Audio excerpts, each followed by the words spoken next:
Meus amigos, meus irmãos, sejam todos bem-vindos ao Evangelho no Lar do Grupo Espírita Garimpeiros da Luz, aqui em Natal, Rio Grande do Norte. É sempre uma alegria renovada estarmos aqui para esse nosso encontro semanal, que é o encontro da família com Jesus. A oportunidade de nos reunirmos para pensarmos no Cristo, para senti-lo ao nosso lado, nos fortalecendo, nos acalentando, aliviando as nossas aflições. Então, estejamos conectados nesse momento para esse nosso estudo, essas nossas breves reflexões. Não esqueçamos o recipiente com água que será fluidificada pelos guias espirituais. E ao término do estudo, cada um vai tomar a sua água e pensar que ali está o remédio salutar para o nosso ser espiritual. Então, meus amigos, começando o nosso estudo, vamos fazer a nossa leitura preparatória.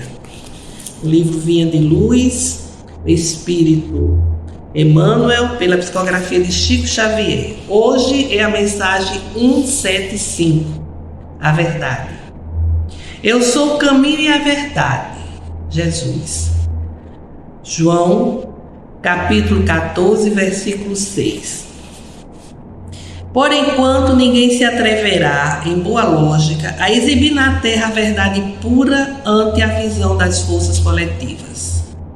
A profunda diversidade das mentes, com a heterogeneidade de caracteres e temperamentos, aspirações e propósito, impede a exposição da realidade plena ao espírito das massas comuns. Cada escola religiosa, em razão disso, mantém no mundo cursos diferentes da revelação gradativa. A claridade imaculada não seria, no presente estágio da evolução humana, assimilável por todos de imediato. Há que esperar pela passagem das horas. Nos círculos do tempo, a semente com o esforço do homem provê o celeiro, e o carvão, com o auxílio da natureza, se converte em diamante. Por isso, vemos verdades estagnadas nas igrejas dogmáticas, verdades provisórias nas ciências, verdades progressivas nas filosofias, verdades convenientes nas lides políticas e verdades discutíveis em todos os âmbitos da vida civilizada. Semelhante imperativo, porém, para a mentalidade cristã, apenas vigora quanto às massas. Diante de cada discípulo no reino individual, Jesus é a verdade sublime e reveladora. Todo aquele que lhe descobre a luz bendita absorve os raios celestes transformadores e começa a observar a experiência sob outros prismas, elege mais altos padrões de luta, descortina metas santificantes e identifica-se com horizontes mais largos. O reino do próprio coração passa a gravitar ao redor do novo centro vital, glorioso e eterno. E à medida que se vai desvencilhando das atrações da mentira, cada discípulo do Senhor penetra mais intensamente na órbita da verdade, que é a pura luz. Então, as reflexões em torno das palavras do Cristo, ele nos diz: eu sou o caminho e a verdade, mas não a verdade transitória, passageira que nós conhecemos. A verdade que ela é eterna, como é que se diz? É atemporal. A palavra melhor é essa, atemporal, que não passa, que não se modifica ao longo do tempo, que não se modifica de lugar para lugar. E é à medida que a criatura humana ela vai se fortalecendo, vai compreendendo essas verdades, ela vai se desvencilhando da mentira, certo? E vai viver na órbita da verdade, que é a pura luz. Então, a verdade do Cristo não é a verdade que temos por aí nos mais variados setores, que depois deixa de ser aquela verdade, é substituída por outra verdade. São conceitos transitórios. Não, é a verdade que é eterna, aquela que não é superada, a verdade que nos traz exatamente a necessidade do amor, do perdão, de fazer o bem. São verdades que Jesus pregou e que continuam sendo propostas verdadeiras para a criatura humana. Então, meus amigos, façamos agora a nossa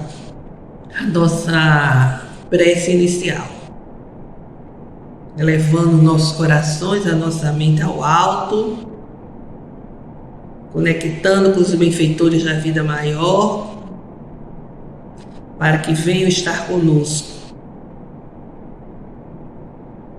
Senhor Jesus, Mestre de infinito amor e bondade, aqui estamos mais uma vez, reunidos em torno dos vossos ensinamentos, e pedimos, Divino Mestre, para que as vossas mãos compassivas sejam estendidas sobre nós, e nossas mentes sejam clareadas, para que o entendimento se faça presente, o entendimento das vossas lições, e para que venhamos assim descobrir as estradas mais diretas, mais retas, que nos conduzam aos vossos propósitos. Sê conosco, Jesus, agora e sempre. Que assim seja. Meus amigos, estamos estudando capítulo 23, que Kardec elaborou com o título de Estranha Moral. Ele colocou, como já dissemos, palavras de Jesus que podem parecer, assim, num primeiro momento, uma estranha moral. É como a passagem que hoje vamos fazer reflexões. Não vim trazer a paz, mas a divisão. Não penseis que eu tenha vindo trazer paz à terra. Não vim trazer a paz, mas a espada. Porquanto vim separar de seu pai, de sua mãe, a filha, de sua sogra, a nora, e o homem terá por inimigos os de sua própria casa. Registro de Mateus, capítulo 10, versículos 34 a 36. Continuando, ele diz: vim para lançar fogo à terra. O que é que desejo, senão que ele se acenda? Tenho de ser batizado com um batismo, e quanto me sinto desejoso de que ele se cumpra. São registros do Evangelho, e o Evangelho segundo o Espiritismo está refletindo essas palavras no capítulo 23, nos itens 9 e 10.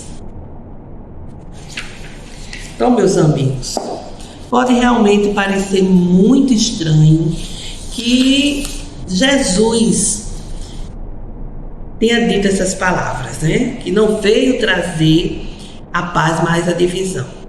Ele que nos deu a mensagem de paz, de amor, de perdão, de amor incondicional a todas as pessoas, ao nosso próximo, inclusive aos inimigos. Então, Kardec, inclusive, faz uma vasta reflexão aqui no Evangelho. E ele lembra que toda ideia nova, todo conceito novo, encontra oposição, né? Não há uma única ideia que se estabeleça de imediato, sem lutas. Há sempre aqueles que aceitam, mas outros que apresentam grande resistência.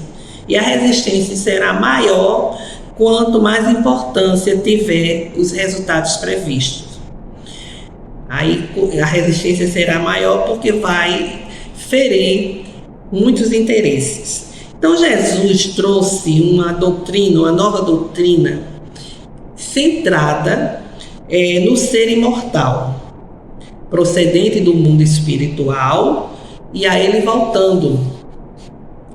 E uma visão da vida futura que a todos aguarda, e essa vida futura depende unicamente de cada um, da autotransformação do indivíduo, da elevação de seus propósitos, da eleição de metas edificantes, significativas e profundas.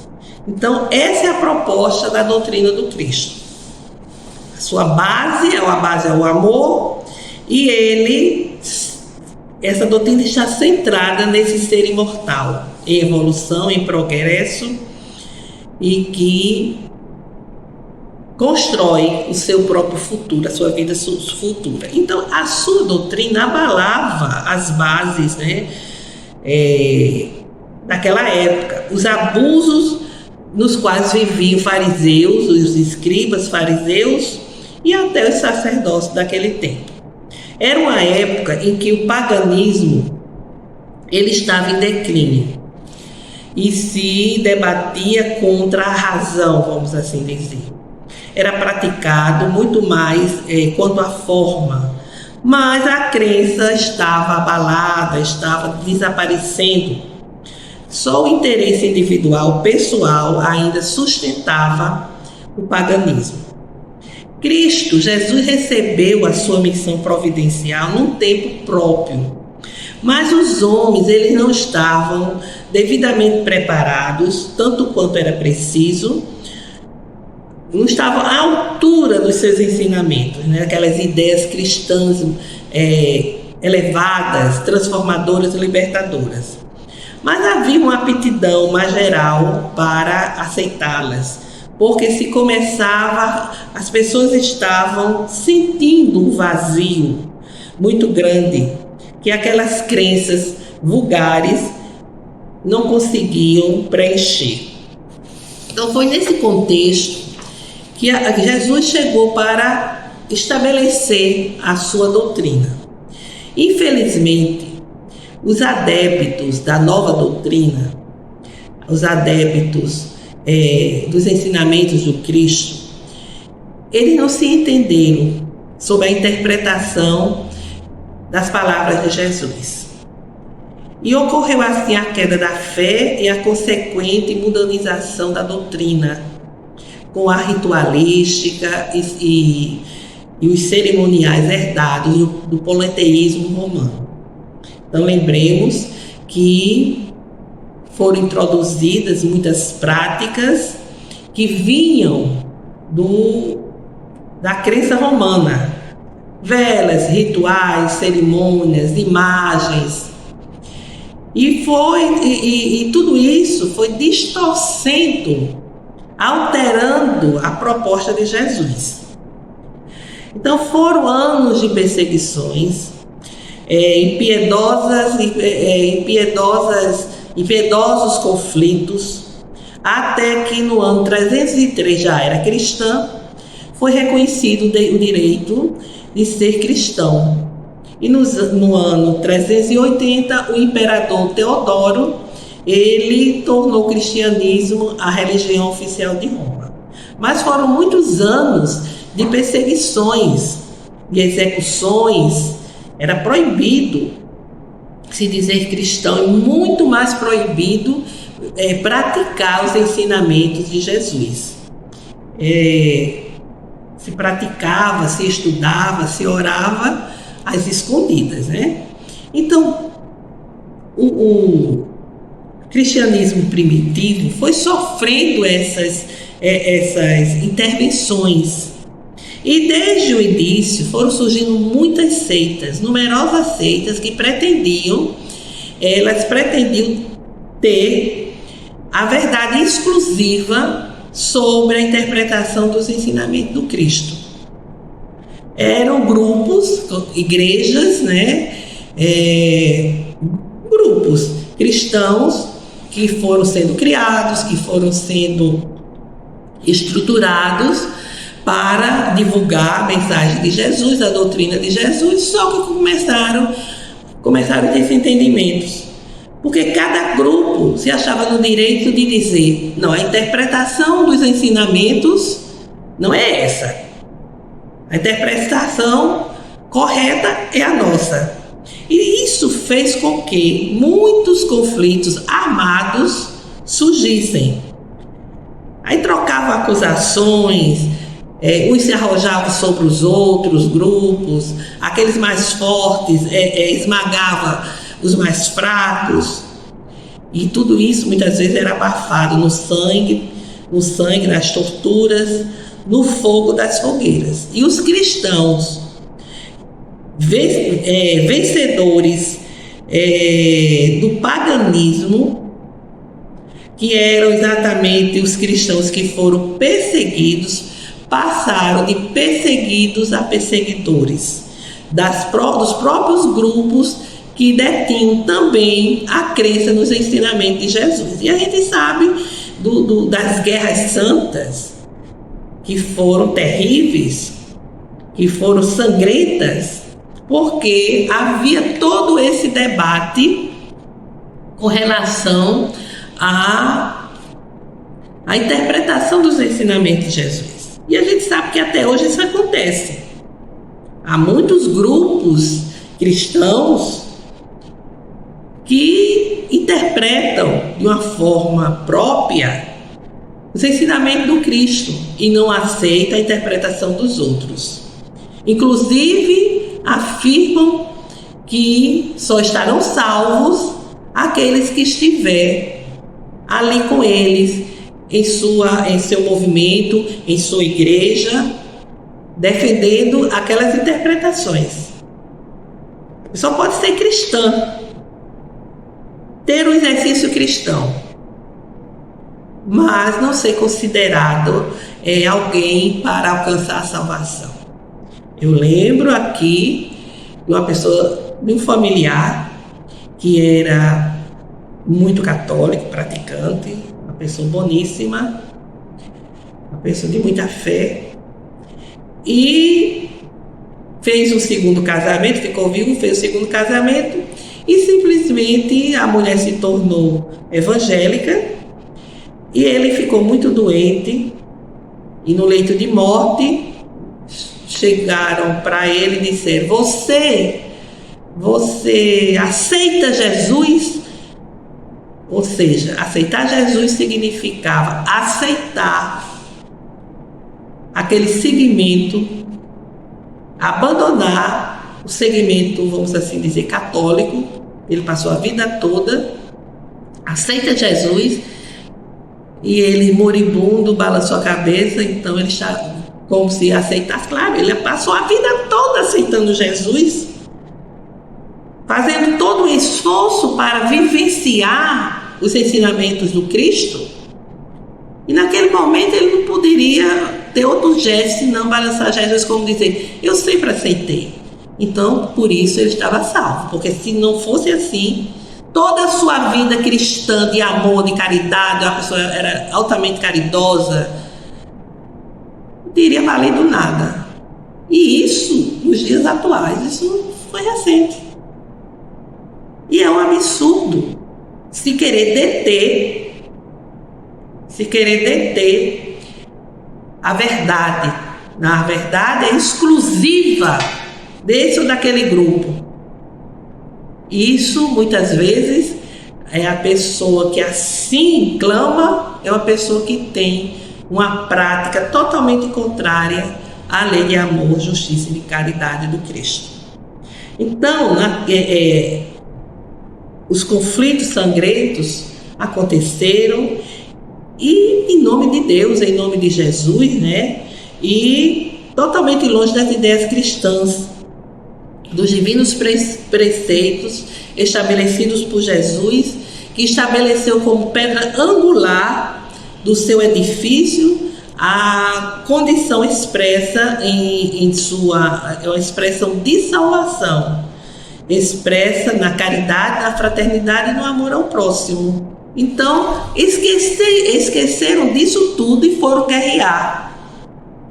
Houve separação, como hoje ainda há. Numa mesma família, se não tiver a crença em um só sentido, em um só segmento religioso, há desavença. Cada um que queira convencer o outro que a sua religião é a melhor, é a verdadeira, é a que salva. Conflitos muito grandes que se estabelecem. Feliz daqueles que conseguem viver numa família onde tem evangélico, onde tem espírita, católico, mas tudo com respeito, com compreensão, com entendimento. A gente sabe que os conflitos continuam. Então Jesus sabia que tudo isso iria acontecer. Ele sabia que haveria essas separações, iriam existir esses conflitos. E ele diz: não creais que eu vim trazer a paz, mas a divisão. Ele estava prevendo o que deveria acontecer com a sua doutrina, que ela não seria estabelecida pacificamente. E ele diz: os homens não me terão compreendido, ou não terão querido me compreender. Os irmãos separados por sua crença tirarão a espada um contra o outro, e a divisão reinará entre os mesmos de uma mesma família que não tiverem a mesma fé. Isso aconteceu, a gente sabe, não havia o respeito. A gente vendo os fatos históricos, a gente se lembra perfeitamente se achava no direito de ferir e matar o próprio irmão, de renegar o pai ou a mãe, porque a crença não era a mesma. E como a gente já disse aqui, isso continua acontecendo. Isso continua acontecendo, a gente sabe no seio da nossa família, algum tio que é católico e que tem conflitos porque o filho se tornou evangélico e fica querendo forçar o pai e a mãe a ir para a igreja evangélica. O contrário pode acontecer. A gente também vê católicos muito severos. E com relação ao espiritismo, o conflito realmente acontece. Você se tornar espírita, você vai ter que enfrentar, com certeza, a censura, as críticas de quem é católico, de quem é evangélico, que vai querer lhe tirar dos ensinamentos da doutrina, muito embora a doutrina nos traga Jesus para perto, através do esclarecimento do seu evangelho. Não querem nem ouvir nenhum tipo de argumento. Quantas vezes dizem: você está condenado, você não irá se salvar, você irá para o inferno. Quantas vezes a gente não escuta isso? Às vezes não é na família, mas não é no ambiente de trabalho, em que aqueles de outras crenças, por ignorância do que seja a doutrina espírita, vem com essa abordagem. Ainda é tempo, meu irmão, da salvação chegar até você. Aceite Jesus. Embora no nosso cotidiano exista todo um testemunho nosso de um esforço para vivermos melhor uns com os outros, através do respeito, através da caridade, do perdão, da prática do bem. Mas isso não é levado em conta.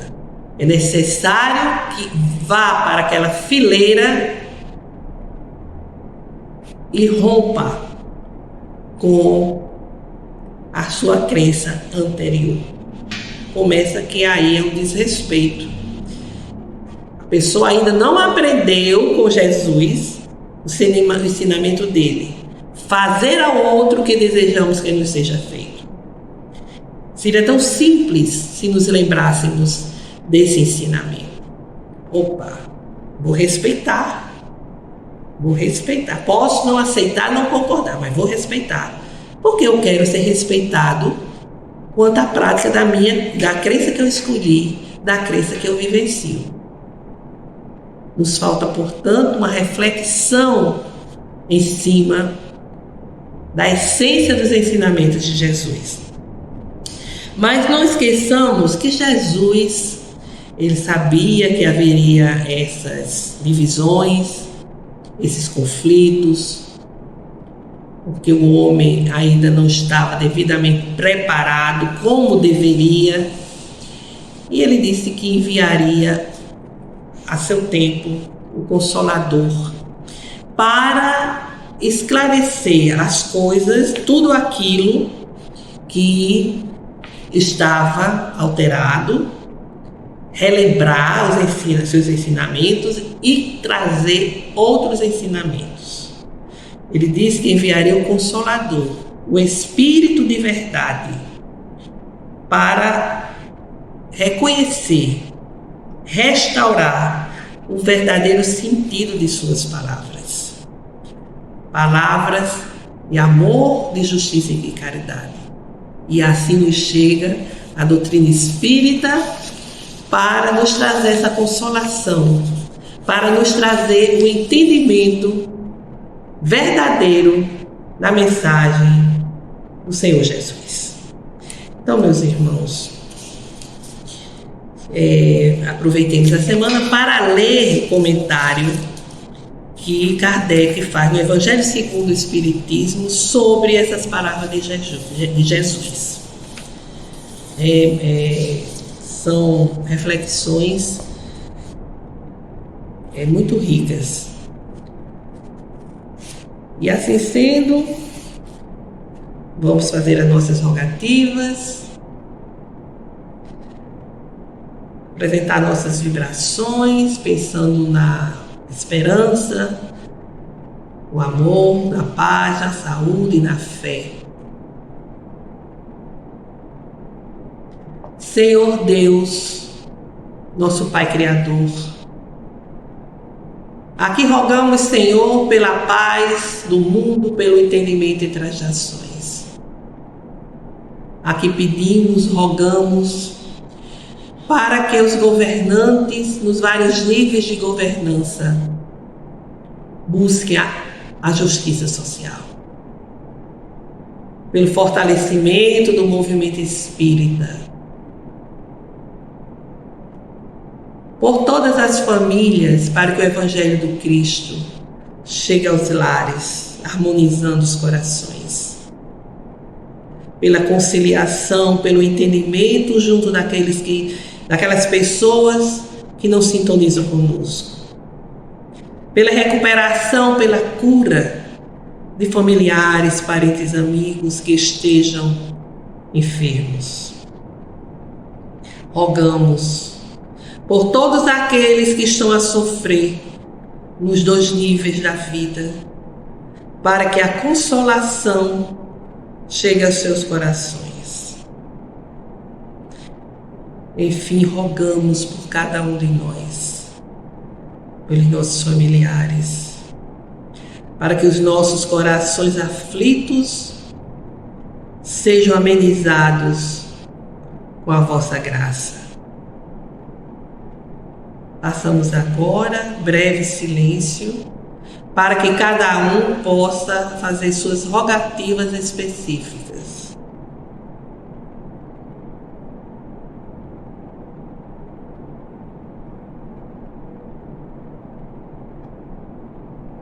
Derramai, ó meu Deus, sobre todos nós as vossas bênçãos de luz, que elas nos envolvam, nos trazendo harmonia ao nosso ser, desfazendo as energias negativas que estejam obstruindo os nossos centros de força. Que higienize assim todo o nosso ser, revigorando, restabelecendo as nossas forças e energias.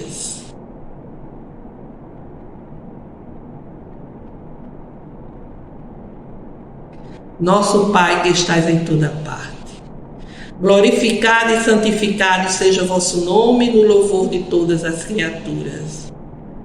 Venha a nós o vosso reino de amor e sabedoria, seja feita a vossa vontade acima dos nossos desejos, aqui na terra e nos ciclos espirituais. O pão nosso do corpo e do espírito dai-nos hoje. Perdoai, Senhor, as nossas dívidas, ensinando-nos a perdoar os nossos devedores com esquecimento de todo mal, não permitindo que venhamos a cair nas tentações das nossas próprias inferioridades. Livra-nos, Senhor, da maldade que ainda reside em nós mesmos, para que reine a paz, o entendimento, o amor na caridade, hoje, amanhã e sempre. Que assim seja. Com esta prece, encerramos o Evangelho de hoje. Que tenhamos uma semana de saúde, paz e harmonia. Até breve.